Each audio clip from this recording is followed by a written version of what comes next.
This conference will now be recorded. So I want to welcome everybody to the Union County Education Long-Term Capital Planning Ad Hoc Committee meeting. So thank you all for joining. I'm Ed Gagnon. I'll be the facilitator for our meeting today. And first of all, I want to thank Union County for setting this up, being our host through GoToMeeting. So thank Union County for supporting us in that way. I would like to take a minute before we actually get into the meat of the meeting and just note that there are going to be a couple new participants in this meeting. One, we have Jared White, who we'll be hearing from a little bit later on in the meeting. Jared is going to present on some of the debt capacity information. So you will hear from Jared. And then Commissioner Rape will be joining us. He will be in the room, from what I understand, with Michelle Lancaster and Mr. Helms. He is going to be joining in support of, and I guess in the future in lieu of Mr. Akmus. So hopefully I understood and stated that correctly. So we do have a couple new members. Anybody else like to introduce themselves prior to getting started? Hi, it's Kathy Heintel. Kathy, Ms. Heintel, thank you for joining. Michelle had mentioned you had something unexpected come up, so I hope that's going well, and really do appreciate you joining today. I'm on my way home, but thank you. Okay. Well, in terms of, oh, go ahead. Was there someone else? Ed, your statement about Mr. Rape replacing Mr. Akmus is not correct. Mr. Akmus will be staying with us. Great. Dennis is going to observe. Okay. Thank you for that clarification. I appreciate it, Mr. Helms. So before we get to screen sharing and starting to work through our information, I would like to just give a little bit of technical overview of how this meeting will flow using GoToMeeting. Obviously, you can participate via GoToMeeting or on the phone like Mr. Akmus is. We just recommend not participating on both, or if you do, just mute the speaker and the mic on one of the two devices. How you can participate, obviously, via the phone. Again, the three key handouts for this meeting are in the calendar invitation, so you have those available there. You can participate via chat. As we're doing the screen sharing, we may not be able to view all the chat, but I see that as chat messages are put in, and definitely before the end of the meeting, we'll take a look at those and address those appropriately. If you'd rather just take notes as opposed to interjecting during the meeting, you're welcome to send me an email after the meeting. When you do speak, particularly when we are on screen share, if you could state your name just so we know who is speaking, that would be much appreciated. And when you're not speaking, if you could keep it on mute. It looks like virtually everybody's done that at this point. The meeting is scheduled for 2 hours, so scheduled to go to 1:30. I know it's right in the heart of lunchtime, so I apologize for that. I don't know if we'll need the full 2 hours. But thank you for setting that aside if we do. And like I said, we are recording just to ensure we get all the commentary noted accurately. Also, if you do put comments in the chat, we are going to save those chat comments so that information can be utilized as well. So are there any questions or comments before we do screen sharing for the first time? Okay. What I'll do is bring up a document, which is just a high-level agenda. It's essentially a PowerPoint for a meeting today. So please let me know if you do not see this screen. I know Mr. Akmus does not, but this is just a high-level review of the agenda, Mr. Akmus.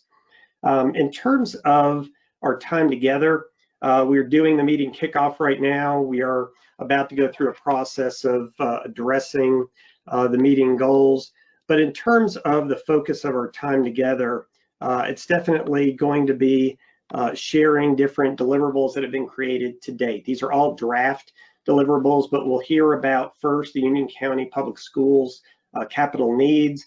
Then we're going to hear from South Piedmont about their capital needs. And then actually the bulk of that time is going to be spent reviewing the debt capacity presentation from Union County that Jared will provide for us today.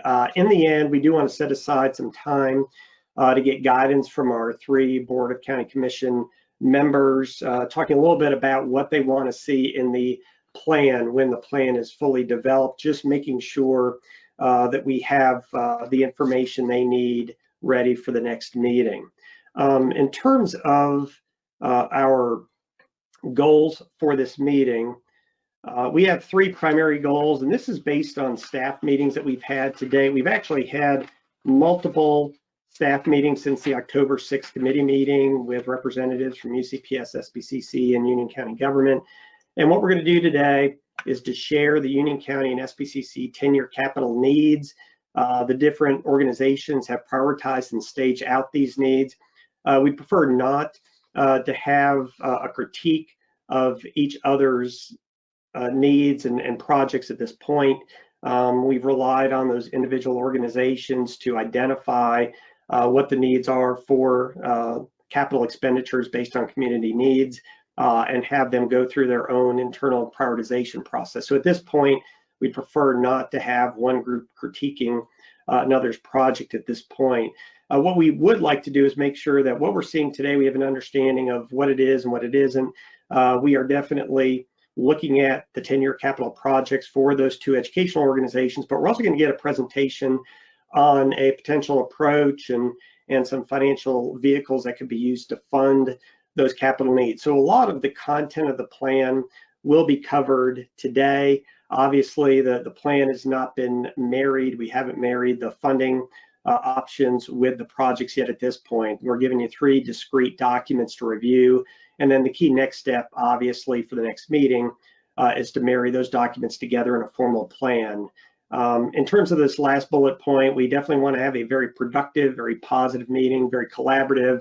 Staff have been exceptionally collaborative, sharing information back and forth, trying to standardize the look and the feel and the approach to sharing their capital projects at this point. So we want to have that collaborative environment as well today as we're looking forward to address the future needs.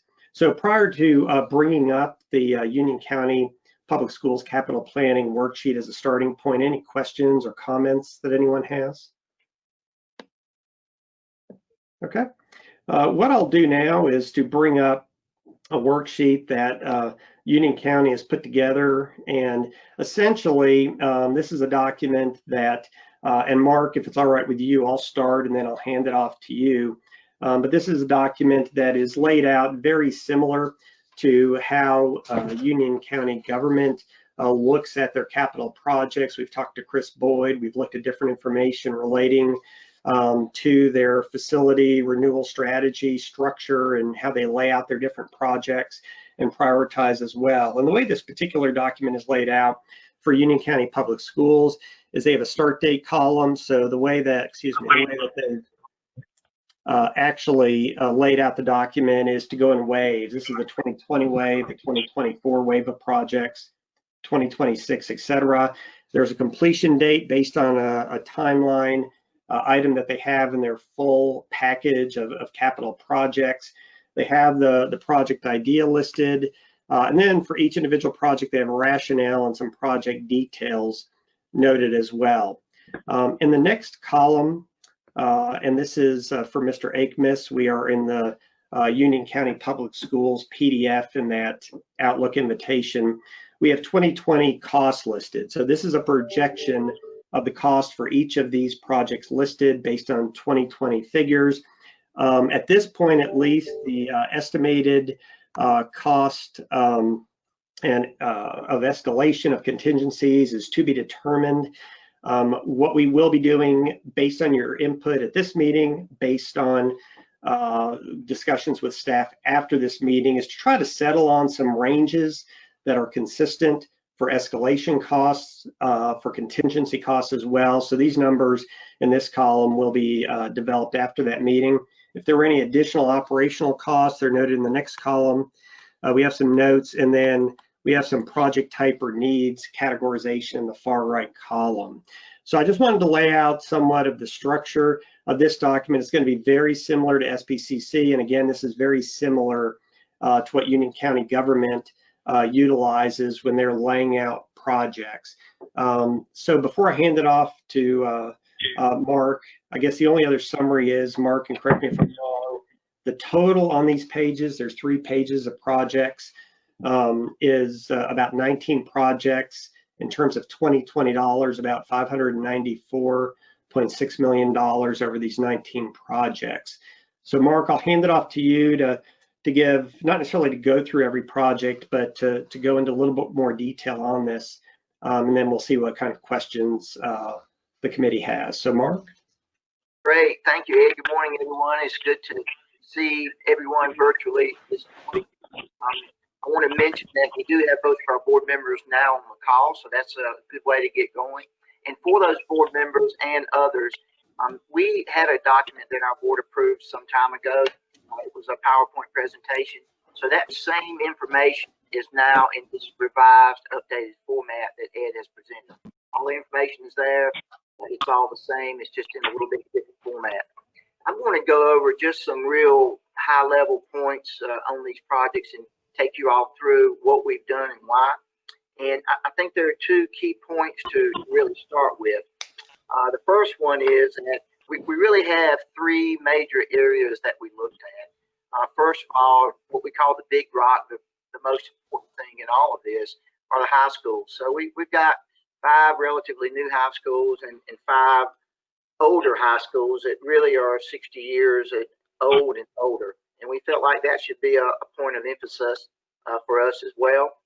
We are looking at the replacement of some older facilities. I'll talk just a little bit about that in a few minutes. And also some equity issues. Some schools have some things and some don't. So a really high level look at some of these projects. Also, in terms of putting this together, and I credit to Dave Burnett for being the brains behind all of this, we looked at we'll call them bond efforts for the next 10 years. And we tried to string the projects together. So what you'll see is that maybe in one bond ask, there might be a design phase that would lead to another bond ask for the construction part. So we've kind of leapfrogged things together to try to provide some continuity. It also provides a potential voter, if you will, the opportunity to see that while, yes, I'm not getting something directly in this bond effort, I am getting the design for a project, and maybe in the next effort, I would get the construction portion. So that's kind of how we lay things out. So I'll go through, again, the projects at a really high level, starting off with the 2022 ask or plan. Obviously, we've talked about Forest Hills High School. We have actually acquired the land with the help of the county of that Forest Hills High School project. It's adjacent to the school, so it couldn't have been any better.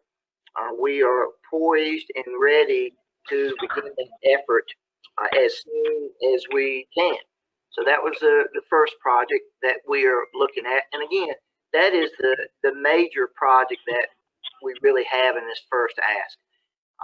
Second to that would be East Union Middle. So the plan is to take Forest Hills High School, build an adjacent school next to it, maintaining the use of the existing high school gym and the stadium, and then turning the existing high school into a middle school. So we would be relocating East Union Middle School from their current site to this repurposed, redesigned, renovated old Forest Hills High School site.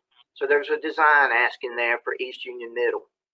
Next, we have a couple of projects that are part of the effort to, I'll say, provide some equity. We've got 2 schools, Porter Ridge High and Marvin Ridge High, that do not have field houses. And we would like to, are proposing some field house additions at those projects, and also some central plant additions to provide us some much needed space for a variety of things. For example, at Porter Ridge Middle, our transportation staff is located inside the building, taking up some capacity and classroom space. At both Porter Ridge High and Marvin Ridge High, in addition to the field house, we'd like to add on to our central plants. And those would be additions that would house our transportation staff at those respective schools. We provide offices, restrooms, meeting and training space for our custodial staff, and also for any other groups throughout the district that would like to use them. And those 2 projects are kind of tied in hand to hand. We use roughly a a prototype design in many respects that we've used in other places. Moving on to East Elementary. East was originally constructed in 1950. This would be a replacement project on site. East is on a really small site. We've got some other things we'd like to do there in terms of maybe growing the school and incorporating some pre-K classes from our Walter Bickett Education Center. Because it is a small site, we would absolutely have to go multi-story, and we take the opportunity to look at parking, circulation, all kinds of things related to the site. That building, much like all of our campuses, are set up so that additions are added on through the years, and we've got what we call a campus type configuration. Ideally, of course, we'd like to have everybody under one roof. There are some buildings there that we might potentially reuse, such as the cafeteria, and we'll look at that as we move further into the design process. Moving on to Parkwood High, this is one of those projects where I said we would ask for the design now, go ahead and get that ball rolling, and then in another ask down the road, we would ask for the construction funding. So this particular project is just design and land only. There's some land that we would like to acquire adjacent to the school. Parkwood High is an interesting school. I'll make a comparison to Piedmont High School in that Piedmont has some good bones, some things that we can definitely reuse. Parkwood High School has some challenges. While we would continue to use the existing stadium, which just received new lights, we're not so sure about many of the other buildings on that site. Just last week, we had to do a virtual or a remote day at that school due to some heating issues. Moving on to Cuthbertson Middle, we've got some real pressures down there with enrollment, and we're envisioning a project at Cuthbertson Middle similar to the one that we did at Porter Ridge Middle in the 2016 bond. It was a small addition with some classroom spaces inside. So that kind of rounds out the 2022 ask. Ed, do you want me to continue on with the other plans? Well, thank you for asking, Mark. At this point, I don't know if it's necessary, but I'll defer to the committee to see if they want to hear details on any of the others beyond, obviously, what's already presented in the document itself. Would anybody like Mark to continue at this point, or does that suffice in terms of these near-term capital needs? You know, Ed, I can do the same if Ed and the group is amenable to it, and just talk about our priority A projects if that works. I think that's a great plan. Any objections to that? Yeah, I'd like, our objective here is to do a 10-year plan, and Yes, sir. understanding everything that's anticipated in the next 10 years is going to be critical in choosing priorities and everything that we need to focus on. That's just my opinion. I'd like to hear it. Okay. Well, that being the case, Mark, could you, if everybody's amenable to that, go through the others as well? I know that there's 19 total, but maybe hit some of the high points that might not be reflected in the details. Is that a possibility, Mark? I'll speed it up. I can certainly get the high spots. So in the next ask, we talked a little bit about East Union Middle, where we had done a design phase prior to that.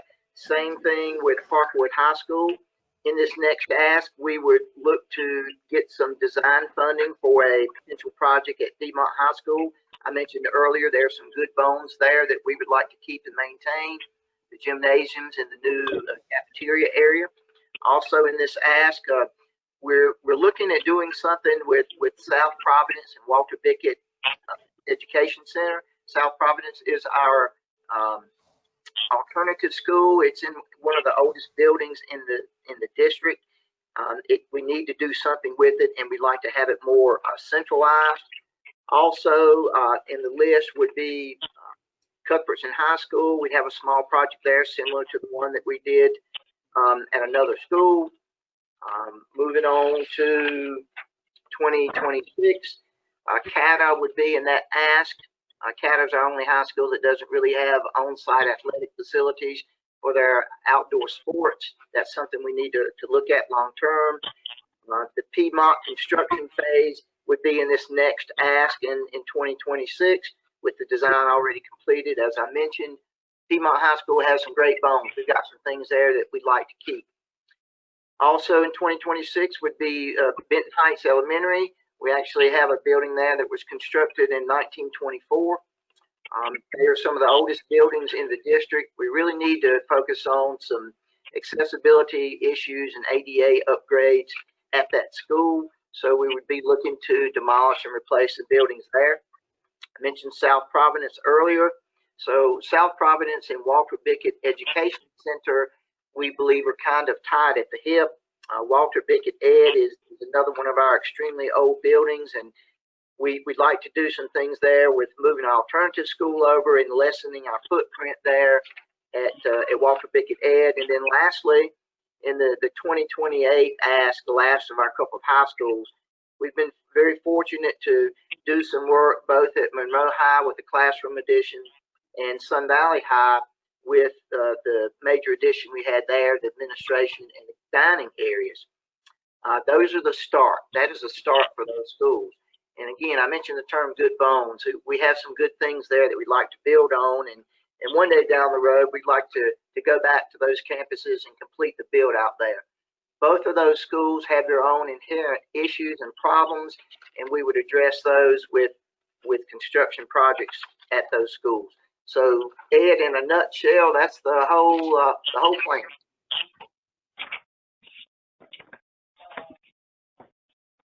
Well, Mark, thank you for that, and thank you for walking us through this document. And before we move to SPCC, I did want to go back to the top and just, since we are on this document, are there any other questions or comments anybody would like to share regarding the 10-year project listing from Union County Public Schools? Yes, could I ask for some additional information? You know, Mark, you limited it out by the bond timing that you have, but if you would also give us a priority of those projects. And the other thing that would be helpful is student population in some of these schools.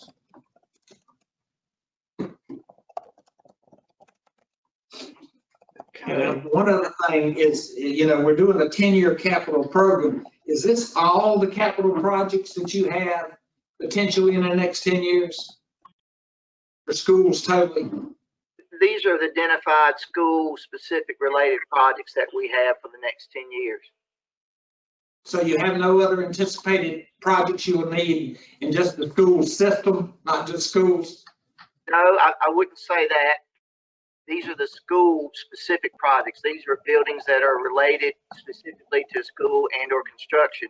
We certainly have other needs that we'll be discussing soon with our facilities people about other major capital projects. But in terms of putting this effort together, it was our understanding initially that we were to just look at the school projects. But yes, we have some others that we're looking into as well.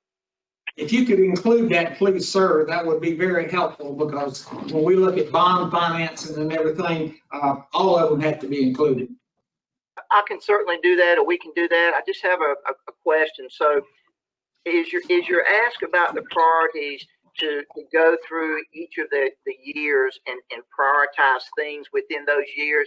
Am I understanding that correctly? Yes.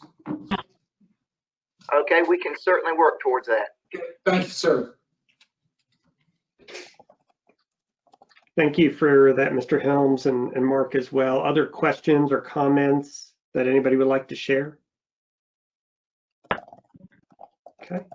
Well, in terms of the next group that we're going to look at, we're going to move to SBCC. So for Mr. Akmus, this is the SBCC PDF attached to the calendar invite. I'll just briefly walk through the structure and then I'll hand it off to Dr. Farr. But as she noted a minute ago, the way this is organized and laid out is that there is a prioritization column that's right at the start of the document, and Dr. Farr will describe the matrix approach to identifying priorities. There's a number of years to build. You have the project idea and the rationale, as we did with Union County Public Schools, 2020 cost, and then in the next column we have the estimated cost. They did use some escalation factors and contingency, which we'll talk about before we wrap up this section, just to get the input of everybody on the call in terms of any preferences or recommendations in terms of how we go about estimating somewhat of a consistent escalation rate or contingency rate. You can see in the next column, we do have the additional operational costs noted where applicable. There's some additional notes from SPCC, and South Piedmont, in terms of how they categorized, they did have different categories or categorized reasons for these capital requests. And then they also had a section in the far right which talked about project type. So again, very similar structure to what Union County government uses, to what we just saw from Union County Public Schools. And my understanding, Dr. Farr, correct me if I'm wrong, but this entire list of projects over these 4 pages includes about 18 projects. In total, it's $41.5 million, assuming that this third project listed for Public Safety Training Center is a pure build. If it's not a pure build, if it's one of the other options listed, then it would be less than $41.5 million, but there would be, other potential fees and leases involved. So again, 18 projects, $41.5 million. So I'll hand it off to you, Dr. Farr, to continue. Okay, thank you. I wanted to make sure that when we talk about this, I also have Michelle Brock and Carl Bishop on this call, and that's really to talk about any specifics or answer any specific questions about these projects. But I first wanted to start with the matrix. What was it that we used to prioritize these projects? And first we started with a project category, and we listed within that category those things that were essential, that were just considered a priority, desirable, acceptable, and deferrable. And we assigned a value to those, and then a weight, so that when we looked at, now I should say actually for all of the criteria, there's that project category, we did a strategic alignment, a service level, which would be the impact to stakeholders as a result of the project, our cost benefit, will the project generate a cost savings or revenue enhancement that would give us a positive ROI. The impact and reach, whether the project has, what that impact that it has on outcomes for students, businesses, or other educational community partners, governmental agencies, or staff. The leverage potential, meaning could the project be leveraged for other users, or does it add value for external partners? The feasibility of implementation, the extent to which it will require additional resources across multiple agencies for completion, the implication of whether the project is deferred or not. And that's an estimate on those potential effects of whether or not the project could be or had to be deferred, and if there was a significant prior investment made. So those are the criteria by which we evaluated to determine a priority. And each of those criteria not only have description and value, point value, but also a weight, so that when we're looking at this from across people, across agencies, we are able to come up with a consensus of what is determined to be the highest priority project. So I wanted to start with that. Our sheet is also going to be color coded. So what we have with this green background has to do with programming, And with a blue background, it is safety and security. And one of the things to mention in those blue areas, we consider anything that has to do with essential safety the highest priority and given the highest amount of weight. What we do here on our campus, because we also have Union County Early College here on our campus, it becomes a benefit for that particular school as well, especially when it comes to things like, and if you could scroll a little bit more, Ed, we've got the cameras and notification system, access control, and I believe we have signage, and I'm going by memory here. Yes, wayfinding, emergency blue lights, those types of things. We do recognize that these are items that impact everybody on our campus. So if we can go back up to the top, I wanted to talk a little bit about why we have the initial projects there as our A projects. When this aseptic training center, the General Assembly had provided $1.5 million for us to upfit a facility. What was in that budget that did not get approved last year was another amount of money that for us to build the building, but that did not come through. And we have been in contact with our employers, and specifically Glenmark, who really had requested this, to be able to come up with some ideas as to how we can provide this training. And we don't have facilities like this. Right now, they are having to travel across the state to get that particular training. This is also what we call a clean room that you might be familiar with, could be also utilized for other programs in our healthcare area. So based on the fact that we have that upfit money sitting, waiting for us to create this, that it is a direct response to our employers, we consider that to be a high-level item. Our Center for Entrepreneurship, we are in the process of, we have got some plans already in place for a facility to serve part of our county that was part of the original bond. We were supposed to have a building in Western Union County, and we're centering the concept of learning there around entrepreneurship.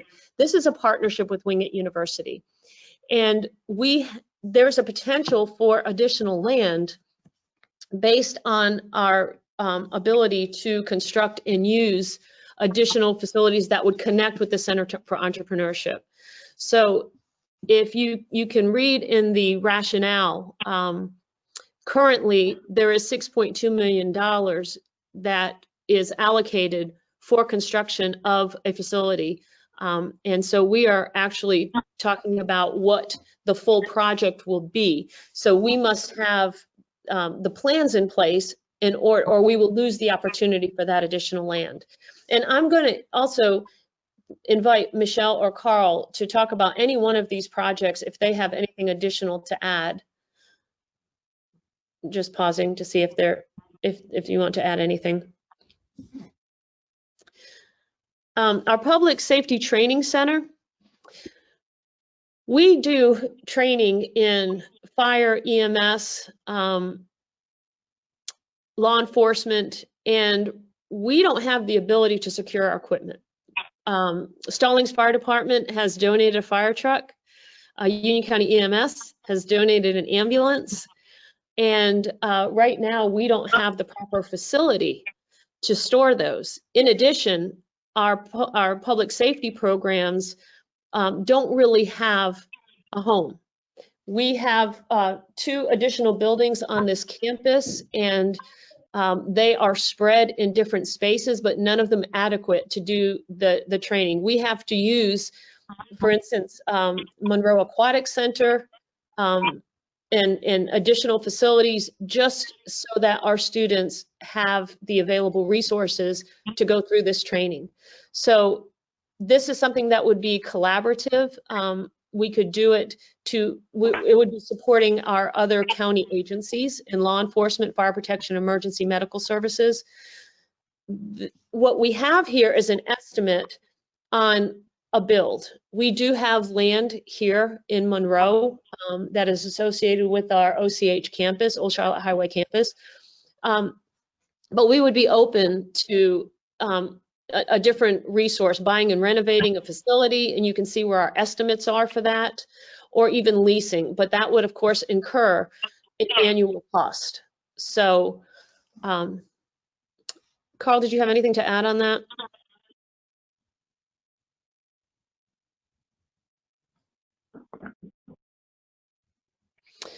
Okay, the next one, we have state-of-the-art instructional technology.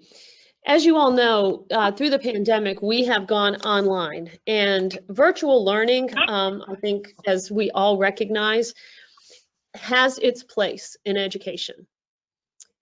But there also has to be flexibility for us to be able to meet the needs of our students. Contemporary students potentially have the ability to use technology, don't always have the access to that technology. And what we're looking to do is to outfit all of our classrooms with the appropriate technology so that when a student is in a particular course, in a class, that student can have a face-to-face experience, a synchronous virtual experience, or an asynchronous online experience within that same course, and have the ability to switch those modalities as needed. And we see this as the future of education. We know that we've had to do a lot of this through the pandemic, but this isn't going to end with the vaccination. We've piloted a classroom, but we haven't been able to fully utilize it because of the fact that we're not having our general student population on campus. But this also will allow us to extend access in ways that we currently cannot do. So all of those become our top priority programming projects.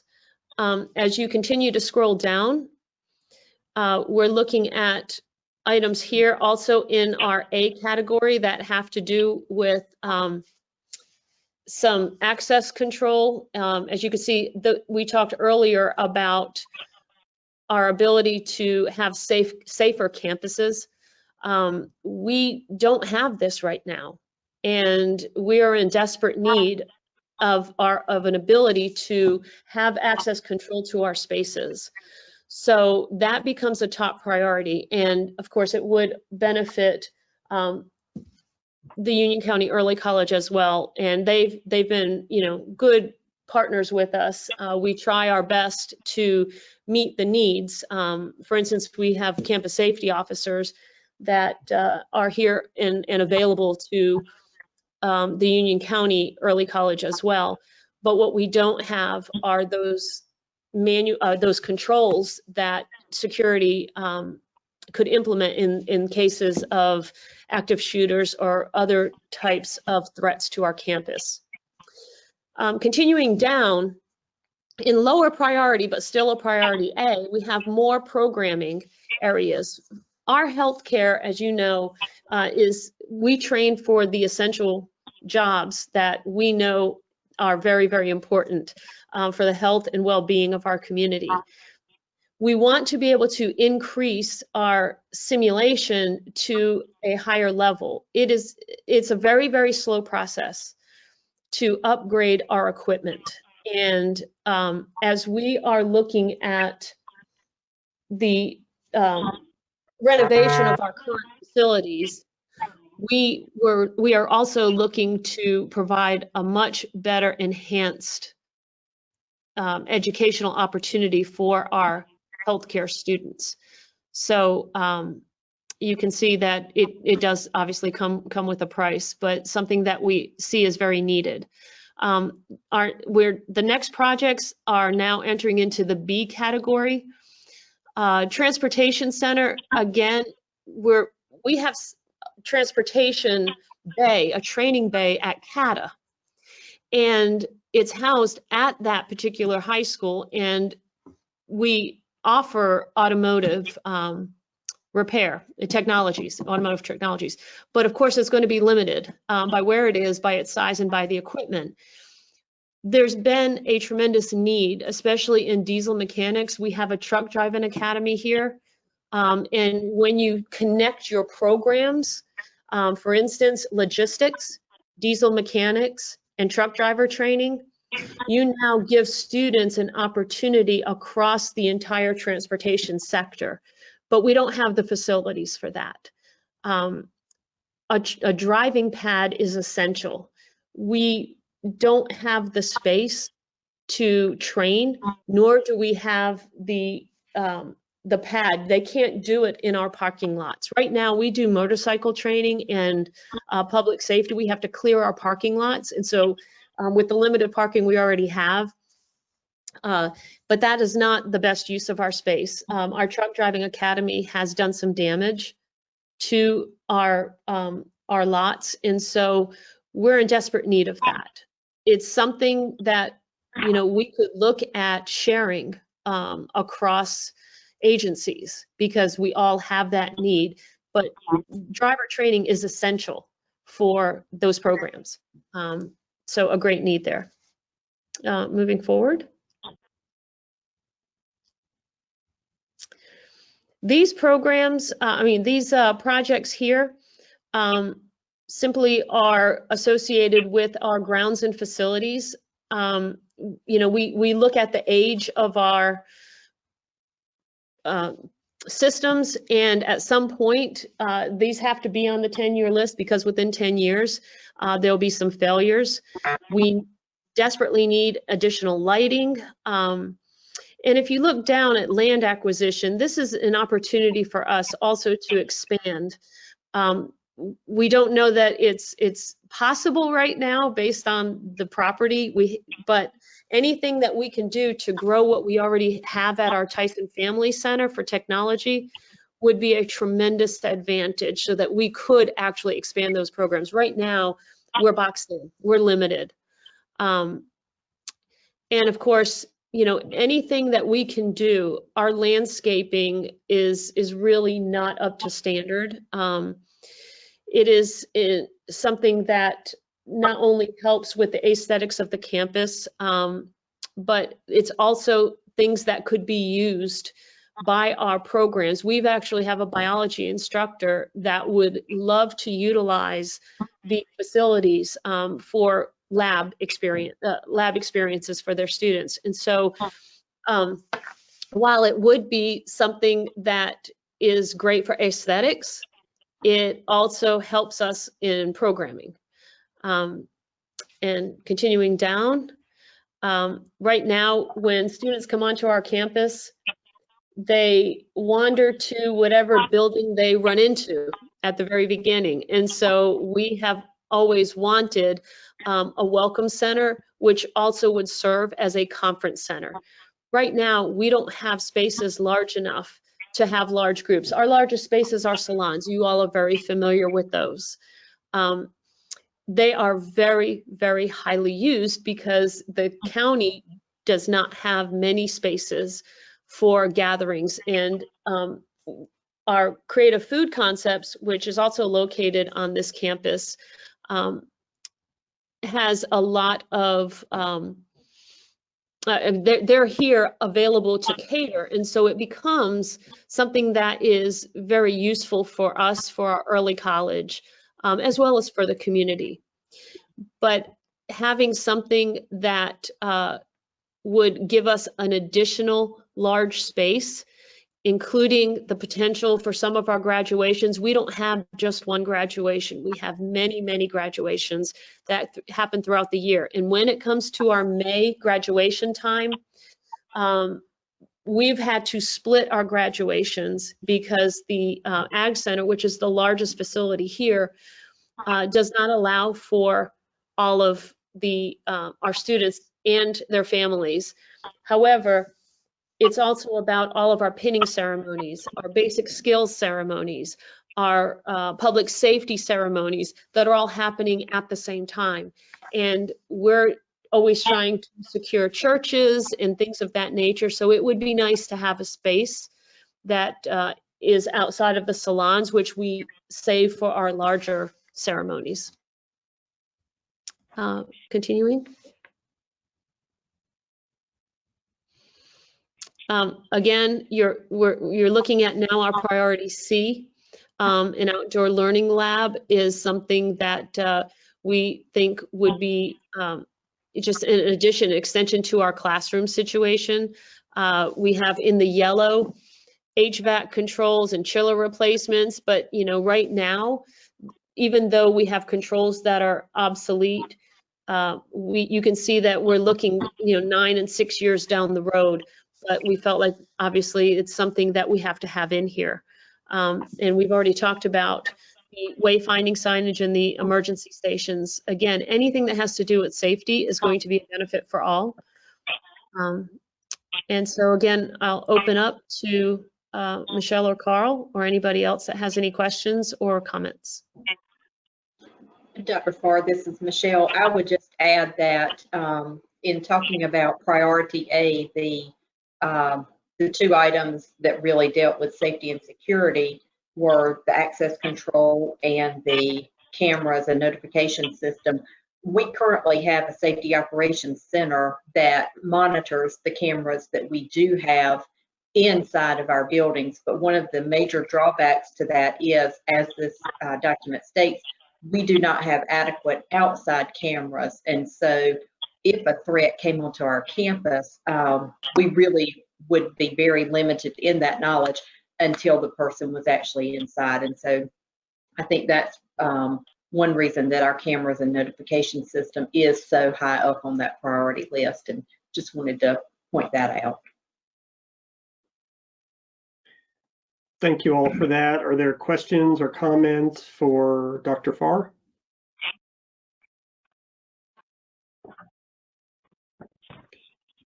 Anything else before we go on to the Union County debt presentation? All right. What I'll do now is bring up the PDF, and this is for Mr. Akmus and anybody else joining via the phone. This is the Union County debt presentation. And Jared, I will hand it off to you, and feel free to let me know when you'd like me to advance page to page, and allow you to go ahead and get started when you're ready. All right, great. Ed, can you hear me all right? Definitely, yes. Thank you. Okay. Hey, good afternoon now, everyone. This is Jared White with Stiefel, and I work with the county as their municipal advisor and have so for several years now. And anytime we borrow, issue bonds or borrow debt, whether it's education related or utility or other general fund projects, I have an involvement where working with Beverly and her team and Michelle and Mark on obtaining credit ratings, going out in the right market, and ultimately structuring the deal. So that just a quick background on what we do. I do want this to be beneficial for the folks on the call, and if, at any point, if it makes sense, interrupt me. I don't know how we can do that. Ed, if you just make a loud noise, I'll stop. We can ask any questions and go from there. But I think what we did here with this presentation was put together a lot of information we think will be useful maybe for review after the call. I do have my contact information on here. Feel free to give me a call or an email at any point after. Happy to get on a smaller group, answer some questions, or be as helpful as I can. So Ed, if we can, Ed, am I going to have control of it, or are you going to turn page by page? At this point, the plan is just for me to go page by page, if that works. Yeah, no, that works fine for me. So I believe the next page is going to be just an agenda of the presentation. Yes. And, quickly for the group's benefit, we are going to review current outstanding debt. This would be just for the general fund of the county, and then break out the education piece of it from the community college as well as the Union County Public Schools. And then we'll get into a credit discussion in terms of a few key parameters and ratios that go into when the rating agencies look at the county's debt and metrics, where those ratings might fall, as well as what pressures or influences in terms of debt load have an effect on it. We may not get into all of that at this time. Then the next piece would be, we also want to look at what kind of debt load and affordability would the county look at given current tax rates, current millage rates and allocations. And then ultimately, as many of you know, the county is rated AAA, AAA, AAA, which is Moody's, Standard & Poor's, and Fitch's highest credit rating. So there's only a handful of counties of the 100 counties in North Carolina that have that AAA rating. And we went through and looked at some of those key ratios that got the county to that milestone, as well as some of their peers, Mecklenburg County, Wake County, Forsyth County, what other AAA peers are doing and how we stack up against them. So, Ed, given that, we can roll right into, I think it's a debt chart. So this will give the group some background. Approximately, there's 383 million in general fund debt outstanding for Union County. We've colored what we call an education bond for community college and public schools debt blue, and then all other projects, non-education bonds, as red. And that could be, and Beverly might need to help me out here with some of that, but that would be anything, non-education related, but it would be for the industrial park. I believe there's some sheriff and fire safety buildings, so other non-education related projects. But approximately for the next 10 years, the education piece is ranging from 80 to 85% of the total county's general fund debt. We go to the next page. And, this is a lot of numbers, but we did want you guys to have the detail of that 383 million in total debt service, but it's 316 million in par amount. So that would be just the principal piece. But we did want the group to see how much of that was on the Union County Public School side versus the SPCC side, as well as the details and the history of the borrowings for that. So let me stop at this point and ask any questions. We can answer any questions on this page or have a discussion on anything we've reviewed so far. I'll pause for a second. Any questions for Jared?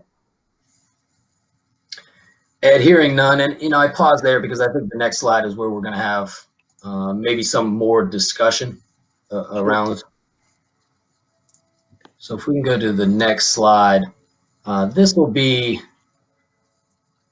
again, for everyone looking at it, for me, it's small in font, and I don't know if you all can zoom in on different pieces of it, but I guess for the purposes of this discussion, I'll explain the behind the scenes idea of what we did, a few assumptions, and maybe everyone can get a little familiar with what we're looking at. But basically, this is going to be our debt fund model. And really high level, we say, okay, the county is currently dedicating X amount of pennies towards their outstanding education bonds. If we layer on a hypothetical amount of debt to cover, again, projected needs, where would that put the county in terms of affordability? How much would it cost from a projected tax rate lens? And we use different assumptions, but essentially we did a heat map grading system, and that would be the red shaded column. And what that's telling us is, hypothetically, if we brought on $500 million in education borrowings, and that would be, and I think that's a good place to stop, because I don't have column numbers here, but we assume that there would be a $50 million borrowing in 23. 2 years later, we would borrow an additional 75, and we stair-stepped at 25 million every other year. That was in an effort just to keep real generic assumptions, so we could really understand the model and then go back, massage the numbers, and then come back and have a couple different versions of this to where everybody is comfortable with where we go. But basically, we would bring the debt on, and it would essentially, as current outstanding education bonds are paid off, the idea is to slowly layer them in. Unfortunately, in North Carolina, we are put into fairly strict borrowing guidances from the local government commission. So we are put into a box of 20-year bonds that amortize with equal principal payments. So it is a declining amortization schedule. We are not able to wrap debt around other debt to create a level debt service. So what we do end up getting is a somewhat of a bubble as you layer more debt on. So that's what the heat map is intended to show, that in the first few years we are adding 2 and 3 cents dedication from the property tax rate, but then in the middle years, once we have the full 500 million or the 5 bond issues all amortizing, we are looking at a projected increase of 12 cents. So not quite at the point of doubling the debt load, but very close to it. So that would, just to indicate that piece of it. I'm going to stop again. Any questions? There's no bad question. Any comment, any question, anything we could make note of and change for a future review?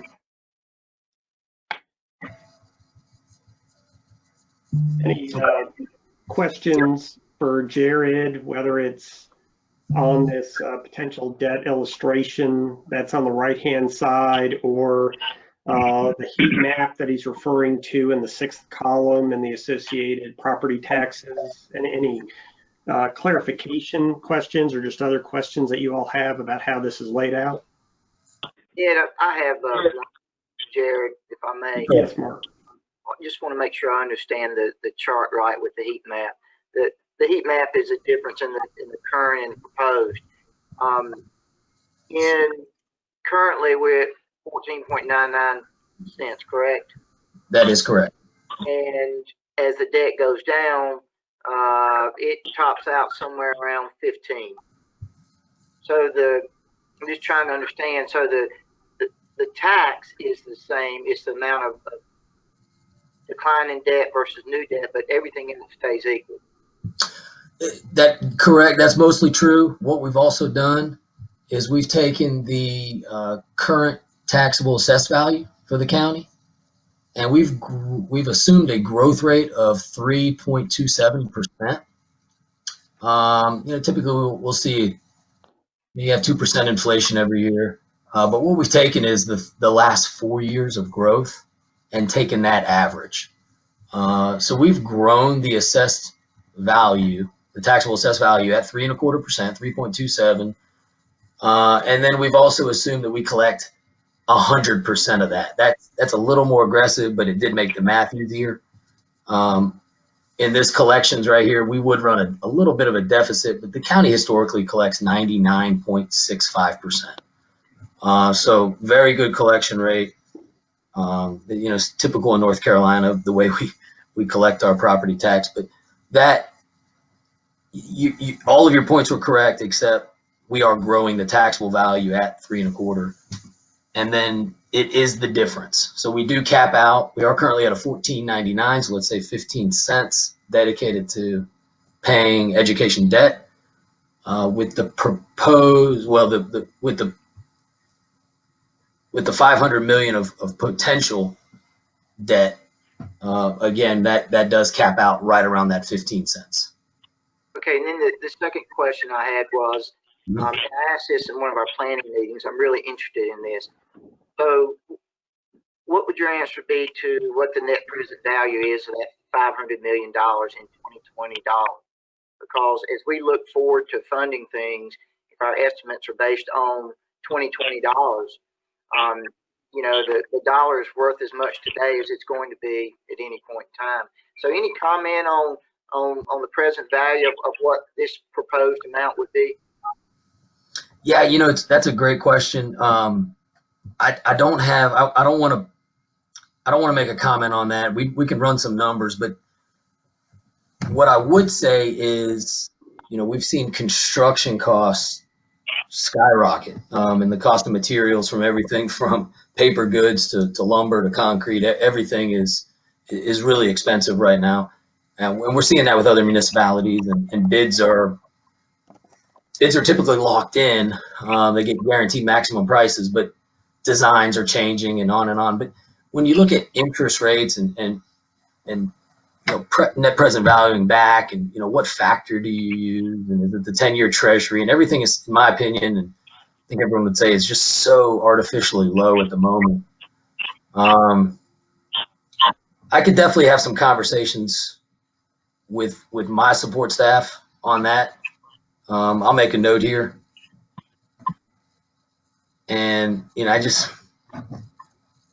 it's going to take a little more time for us to give some thought to that when you're layering in that much debt over it, but you know, an 8-year time period. So, good question. Let me have some conversations with my staff on that one, and we'll get back to you guys. Right, thank you for the questions, Mark. Mark, anything else, or anything else from the rest of the group? Yeah, I've got one question. This is Bill Norwood. Yes, Mr. Norwood. If there's federal money available for education, and how does the county apply for that? How do they account for that? Do they put that directly in their debt service, or do they? How is that accounted for, if it even is accounted for?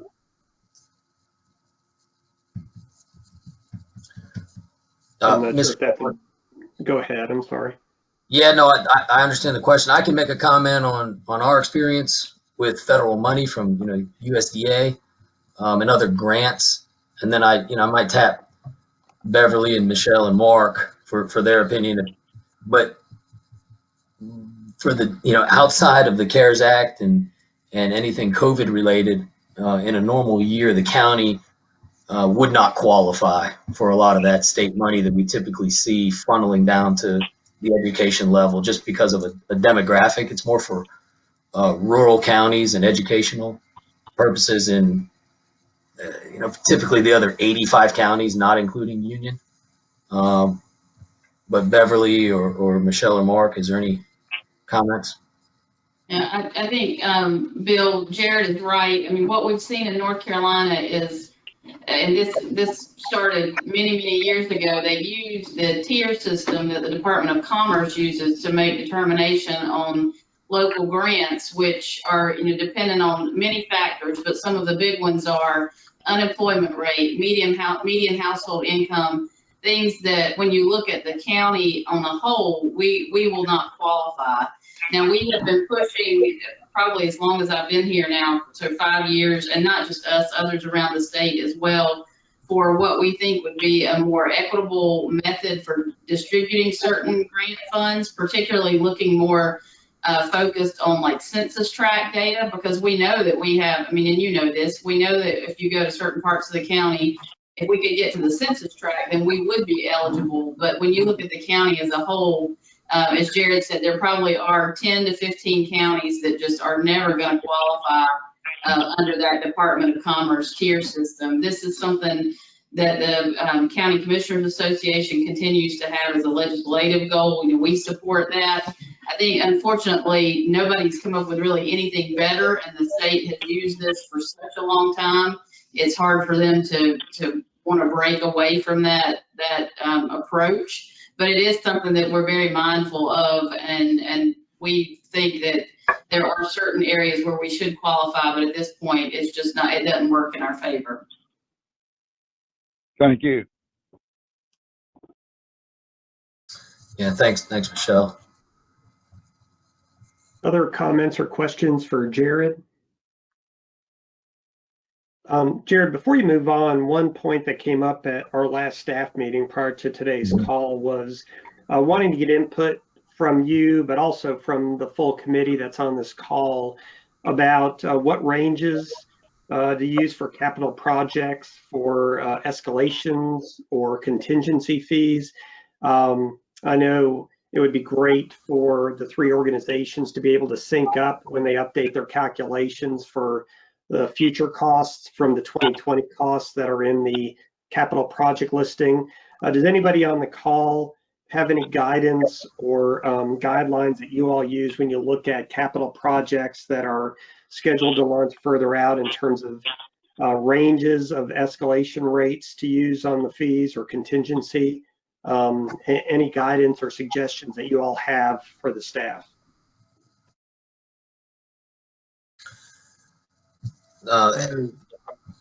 Yeah, Ed, I can talk from a lend or a borrowing standpoint, and we typically, I mean, we model everything. Historically, it's been, we always 5% model, and that would be for 20-year money. Right now, in the past, really the past 5 years, maybe more, the 5% is just, it's way too conservative, and we're more now in the 3.5 to 4% range. But that's just from a borrowing standpoint. I guess from, I'm just going to look at our inputs here, but we did, we did model this at 4 to 5% on these potential $500 million borrowings. But from a project management, project construction standpoint, I wouldn't feel comfortable speaking on construction and inflation escalations. If someone else on the call has an input there. Yeah, this is Mike Lutz. I'm managing about 800 million in construction projects right now across my areas of responsibility. And last year was really just an unusual year, but we probably saw about an 8 to 11% increase in construction costs last year. We're hoping that will come back down, but that's thrown off all the metrics. Typically, it's probably closer to that 5%. But last year, everything went up, as Jared mentioned, drywall, cement, everything went up. So about 8 to 11%. Okay, thank you for that, Mr. Lutz. Any other comments or guidance to provide to the staff? This is Jared, but Jared White. If I can go back to Mr. Strickland's comment on the NPV, Mark, are you still on? Okay. I had one question I wanted to clarify. I know we get this question a lot, and in two different ways is, refinancing debt. Everyone wants to know, well, if we can, essentially like refi your mortgage, can we refinance or refi an existing loan? We always want to know what that savings 30 years from now or 20 years from now is worth us today. And that's how we make decisions. Another one is borrowing. I think that's where you're going with, yes, we have $500 million. What is the true cost to us today? And a lot of issuers and municipalities outside of North Carolina go through this same analysis. And we see it more in the higher education space, where there's a capital plan for a larger university, and they essentially want to positively arbitrage their NPV. So they want to borrow at 2%, but they think they can beat the market and essentially create a bank, an internal debt bank, if you will. And that's great. And those are really strategic advancements and, taking a step further in the debt borrowing world. Unfortunately, in North Carolina, and the county staff can tell you, you have to have a bid in hand. You have to actually have a project that is approved and have the construction bid in hand before you can borrow the money. So we can't say, we think rates are so low, we're going to borrow $500 million and we'll figure out a way to spend it. It actually has to be a guaranteed maximum price, a documented construction bid, and then the state will approve your financing. So a little different space. I don't know if that's where you were going with it, but that's just one comment of we can't over borrow in hopes of let's lock in rates today. But to do a full circle, I think we can get you an idea of what this, potential borrowing would look like. I guess to clarify, and Mike Lutz, made the comment about inflation. I just don't want to be under the impression that, just to make the math easy, if we have $500 million in needs and we're talking about proposed debt of $500 million, that doesn't add up. And I just, we need to make sure we're clear on that, because that 500 million at 2% is going to generate 430 or 440 in present day dollars. And so we really have to be mindful of that. That was the point I wanted to make. No, I think it's a good point. Very good point. Part of where Mark, I think, is coming from is that our last staff meeting, and this is Ed talking, Ed speaking. One thing that we'll definitely have to sync up after this meeting, prior to the next committee meeting, is to look at what SPCC and Union County Public Schools put together, which combined their project list currently are roughly $636 million in 2020 dollars, and seeing how that amount of projects in 2020 dollars can potentially be funded. So that's, I think, part of where Mark, and correct me if I'm wrong, Mark, but that's where he's coming from is, what is that debt required in future dollars to address $636 million in 2020 dollars of capital project needs for the education partners. So, and that's obviously a large part of what we'll talk about after Jared's done with his presentation, is the next step. And one of the key next steps is obviously syncing up this information that Jared's sharing and the approach to funding to the needs of SPCC and UCPS. Okay, yeah, no, thanks for that. And this is a screenshot. What we're looking at here is a screenshot of a very fluid model with a number of sheets of inputs and data points. And we're happy to make any changes. It's an easy update on our end, or talk through any of the other assumptions. So it is a lot of numbers, but we did want to give you guys give this group a good visual of kind of what we're looking at on the back end to help us make decisions as well. Yeah, it's very, very helpful. Anything else for Jared before we go to the next slide? Okay. And yeah, thanks. So you can keep flipping through. And the remainder of the presentation, maybe another 10 to 12 different slides, is information on what the rating agencies would look at. And I mentioned earlier the county's AAA rating. If we can go back, let's just for a visual, slide 6, please. So let's scroll up.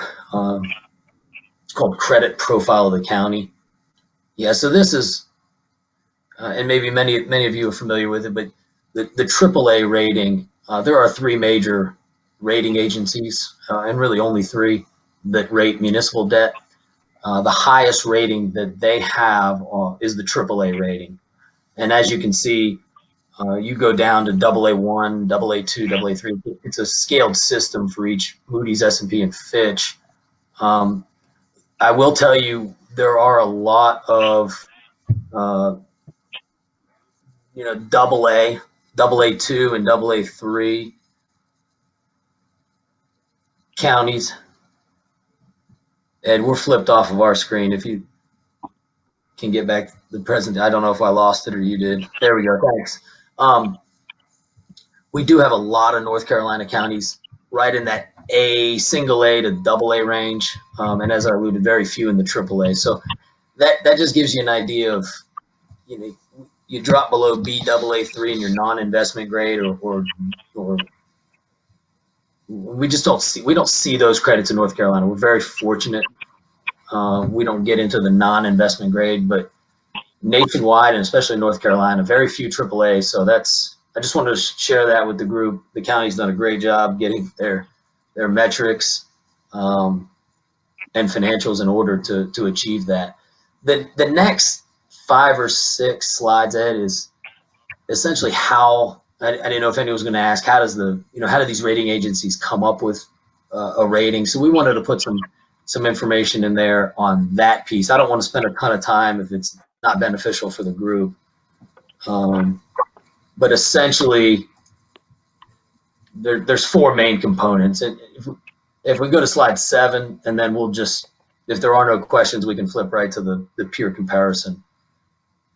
But there it is. So essentially, this is what they take into, makes up a rating for a municipality. And it's, your economy and your tax base. You don't have a lot of control over that. Your finances, that's where Beverly and her team comes in to really make sure that they have the right budget in place, fiscal operations. And then with Mark and Michelle and the management and the board's leadership to put in the correct financial policies and debt policies and make sure that we're prudent in our borrowings.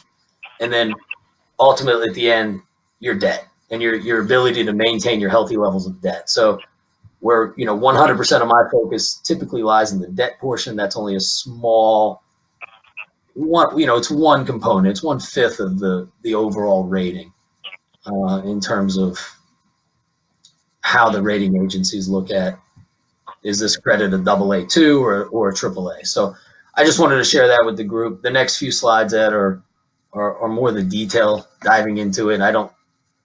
I'll take comments from the group if we want to review anything or questions, but I also don't know if it's overly, I don't know if it'd be the best use of our time right now. As I flip through, are there other questions or comments for Jared before we pause on slide 12? Okay, Jared?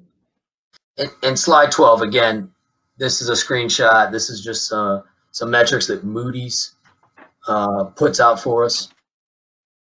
And we go through and kind of look at. But I did want to show you there are, I believe it's 9. And 9, there are 100 counties in North Carolina, 9 of them carry the AAA designation. And obviously Union County right there, we've highlighted them in red just to show the average of the AAAs and then the other 8 peers in the state. Again, we didn't put the formulas or the numbers behind any of these, but again, happy to share that information with anyone in the group. If they want to reach out, we can have a conversation about it, talk through how we got to that number. But again, I just thought it was useful information for someone after the call to kind of look through and see where does your county stack up against the best of the best in North Carolina. So kind of a scorecard ranking system for you. Okay. And that was all the information I had prepared. Happy to take any questions for as long as we have time for. All right, thank you, Jared. And before I go off screen share, just in case somebody wants to reference one of the prior slides, are there questions or comments for Jared?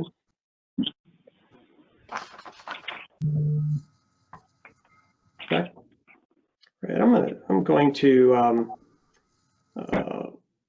stop screen share just for a minute. And essentially, what we've done at this point is to have the Union County Public Schools share their list of projects. Obviously, you have that to refer to after the meeting. We have South Piedmont as well share the list of projects, and then we got the information from Jared. Before we start talking about next steps and preparations for the next committee meeting, is there anything additional that would be beneficial for either Mark with Union County, Dr. Farr with SPCC, that you would like to share about your projects and the type of information that is available for those before we start talking about utilizing that information in conjunction with the Union County funding vehicles after this meeting? Anything else that you all want to share before we move forward? And this is Melissa Merrill. I would like to, just share some thoughts. And I want to thank everyone for their presentations today. It's been very insightful. The one thing I want to impress upon everyone for the request that Union County Public Schools has made is that K through 12 for Union County, K through 12 education is a requirement. It's not an option.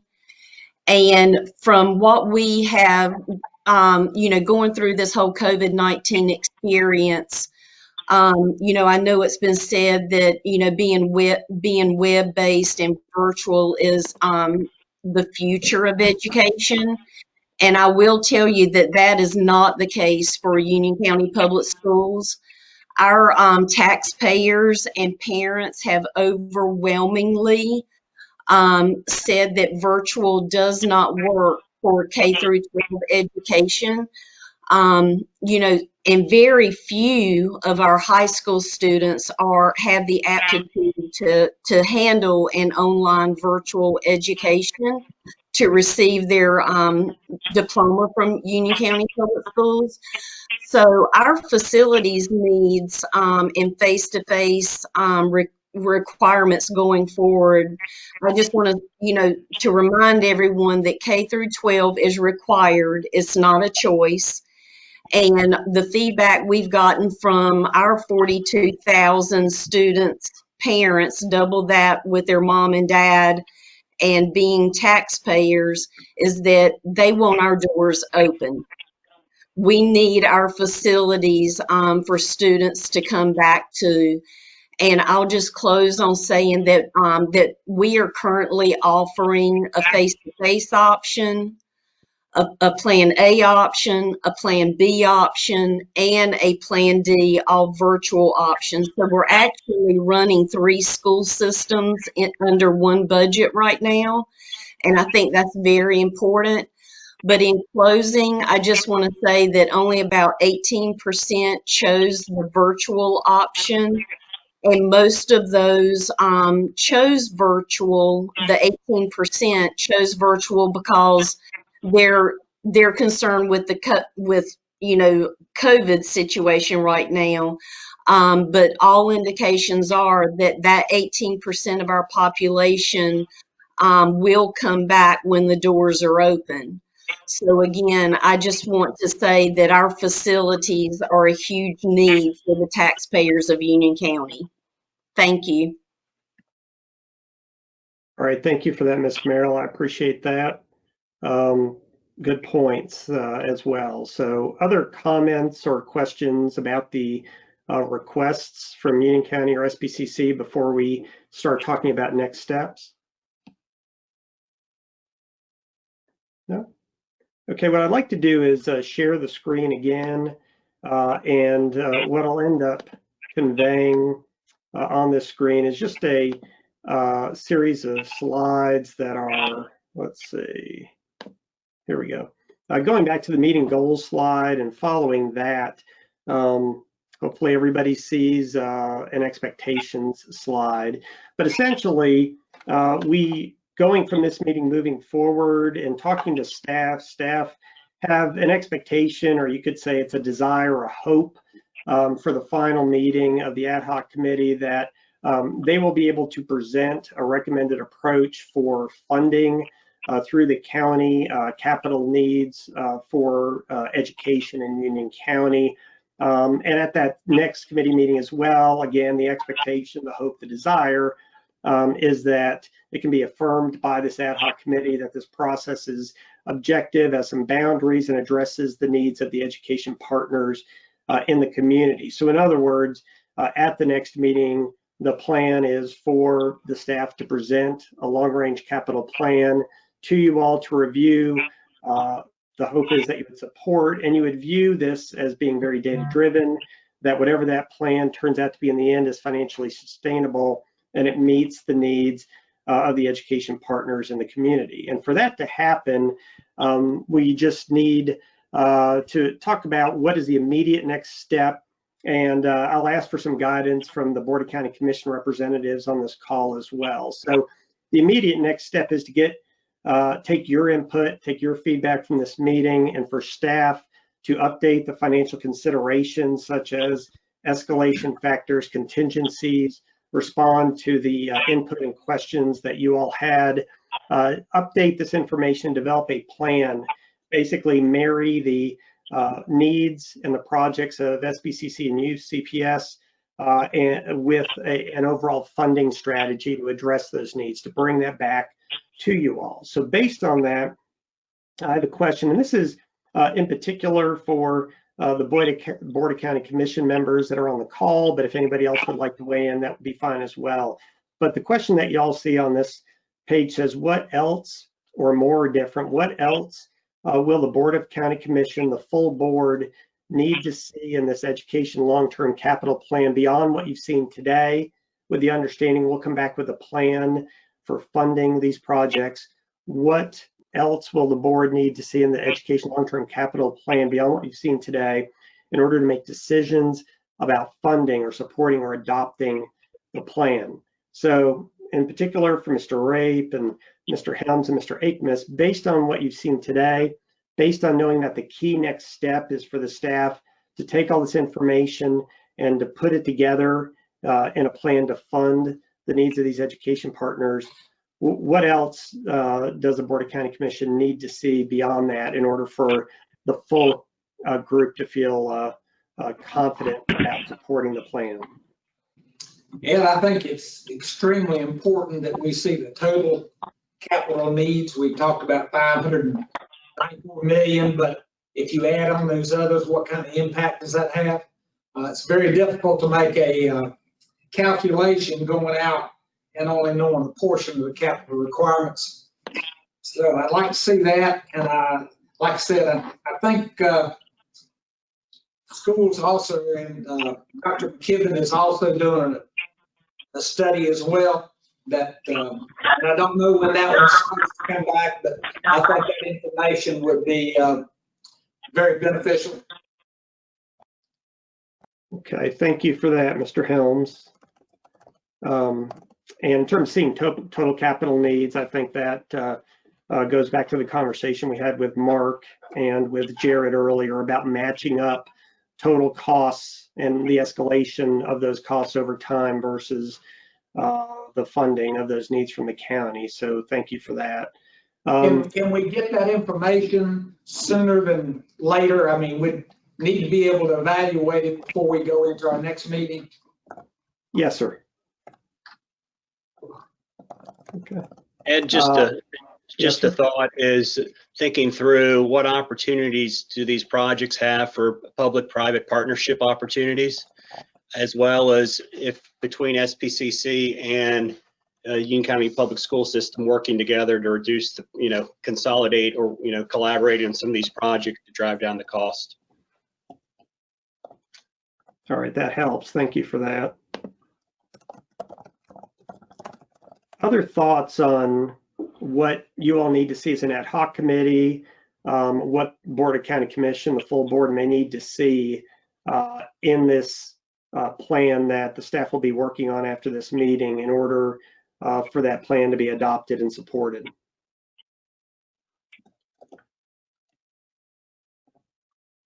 Anything else? Mr. Akmus or Mr. Rape, anything from your perspective with your experiences with the board that the other members are going to want to see in this plan to feel confident about supporting and approving it? Well, the comments about the cumbersome needs, I was surprised to see it so far down the list. From all I hear, that place is slammed. So, and did I see that y'all's ask is $1.5 million? Mark, do you want to address Cuthbertson and the timing of that? Middle. Yes, sir. Yeah, I know that there was 1.75 million in the 2022 wave. Mark Strickland, do you want to address that? Sure. So it's in the first group. I mean, it's in the 2020 group. So in terms of being prioritized, it is in that first wave of projects that we were looking at. So just because it may not be the one at the very top of the list doesn't mean anything. That whole grouping of projects were prioritized to go in that first wave. Can we also see the current capacity for these respective schools? Certainly, we can get that. Okay. I can tell you the Cuthbertson Middle is 1320. That's a capacity there. 20-day numbers are 1393, but we will get the capacities and enrollments for all of the schools on our project list. Thank you, sir. Okay. Any other thoughts or comments in terms of what you all need to see in the plan itself in order to feel comfortable in moving forward, or having other commissioners have that comfort level? Okay. Don't hear any other comments at this point. So the information y'all provided, the feedback, exceptionally helpful today. I know staff needed this kind of guidance in order to build a plan that's going to give you the information you need so that the funding can be laid out to work for you all. In terms of closing next steps, we'll obviously summarize the input from today. We're going to schedule a staff meeting to debrief on this, identify next steps, and then we'll share the next monthly planning update around the 1st of February as well, and begin identifying potential dates for the next committee meeting. And obviously, we'll not only address the points that you've made, but to Mr. Helms' comment, we'll get as much of the information to you in advance to review prior to the next meeting. So I'm going to stop screen share one more time and see if there's anything else that you all would like to share or discuss before we wrap up today. Any other comments or questions for the group? All right, thank you all very much for your time. I know it's a lot, over an hour and a half today, a lot of detail, and I'll coordinate with staff to get moving based on your direction. Anything else? Okay, thank you all very much. Appreciate the time today. Thank you, guys. Thank you. All right. Thank you. Thank you.